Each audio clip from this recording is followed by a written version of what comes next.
Lankan premier লিগে দল পেলেন মুস্তাফিজ, খেলবেন আইকন প্লেয়ার হিসেবে। বিস্তারিত জানুন পুরো ভিডিওতে। দুর্দান্ত এক আইপিএল মৌসুম শেষ করেছেন মুস্তাফিজুর রহমান। নিজেকে নতুনভাবে চিনিয়েছে বিশ্ব দুয়ারে। চেন্নাই সুপার কিংস যেন মুস্তাফিজের পুনর্জন্ম ঘটিয়েছে।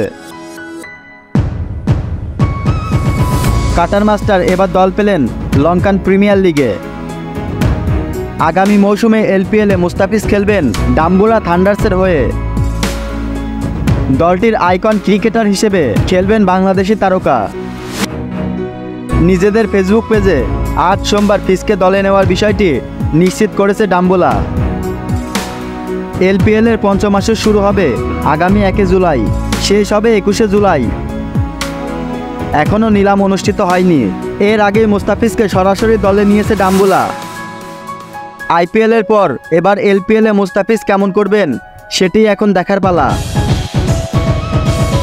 মহেন্দ্র সিং ধোনির পরিচর্যায় নিজেকে মেলে ধরা এই তারকার সামনে সুযোগ বিশ্ব দরবারে আরেকবার বাঘের গর্জন শোনানো।